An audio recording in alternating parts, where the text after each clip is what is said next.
On les a connus salés, bien beurrés, caramélisés, mais maintenant ils compétitionnent avec des grignotines avec des saveurs beaucoup plus folles. Voici les maïs soufflés.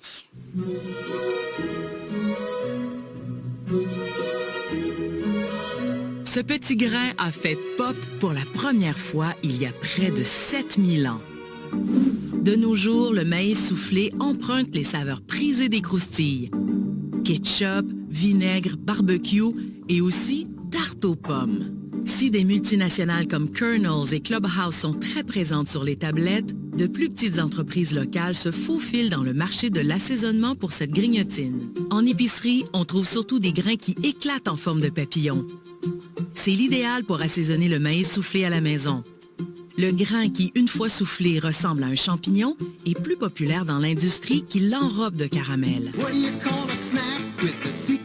C'est d'ailleurs en 1896 que The Cracker Jack Company aromatise le maïs éclaté de mélasse, de caramel et d'arachide. C'est vraiment une entreprise familiale. On a tout créé de A à Z. On est capable, nous, au Québec, de créer des assaisonnements de plus de qualité. En 2016, Nathalie Bombardier a commencé à produire des assaisonnements pour maïs soufflé qu'elle voulait les plus naturels possibles. Je vais à l'épicerie puis je regarde tous les étiquettes. Quand je regardais les ingrédients, je voyais qu'il y avait vraiment beaucoup d'additifs. Puis personnellement, on a quand même une plus grande conscience au niveau des additifs alimentaires. Elle a créé une dizaine de variétés, toutes plus éclatées les unes que les autres.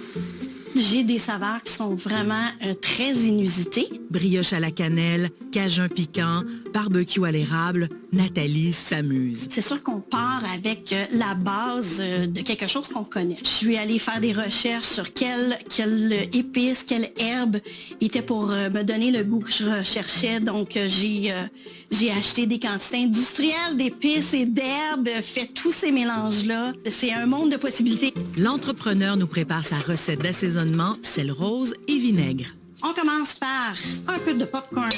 Par la suite, moi, je mets de l'huile. Alors ici, on a une huile neutre. Une huile qui rancit pas nécessairement facilement, mais d'une façon ou d'une autre, le rancissement, ça a peu d'importance parce que le bol, on va le manger. On va le manger tout de suite. Là, on va aller directement avec l'assaisonnement qu'on a produit. On va y aller avec une petite cuillère à soupe. On va saupoudrer légèrement. Quand on parle de sel, il faut toujours y aller vraiment avec parcimonie parce que si c'est trop salé, c'est difficile. On ne peut pas dessaler un popcorn. Et par la suite, on regarde, on goûte. Est-ce qu'il y en a trop? Est-ce qu'il n'y en a pas assez? Très vinaigré. Et très vinaigré, je Il trouve. est très vinaigré. Ouais. J'ai peut-être été un peu fort sur l'assaisonnement. C'est comme ça que tu travailles pour élaborer les recettes. C'est un peu essai, erreur. Exactement. Exactement. En fait, chaque recette qu'on a concoctée, on a fait au moins une dizaine de versions, si c'est pas plus. Une collation gourmande et attrayante pour son faible coût. Ici, j'ai un 100 g de grains de maïs et pour 100 g, le coût est de 40 cents. On voit, ça fait un bol de cette grandeur-là. Oui. Donc, c'est vraiment une collation qui est économique, en plus d'être santé. 3 tasses et demie de maïs soufflé nature fait maison procurent le même nombre de calories que 15 chips, sans compter l'apport élevé en sodium et en gras saturé des croustilles. Ce grain entier contient beaucoup plus de fibres que les chips, offrant une sensation de satiété.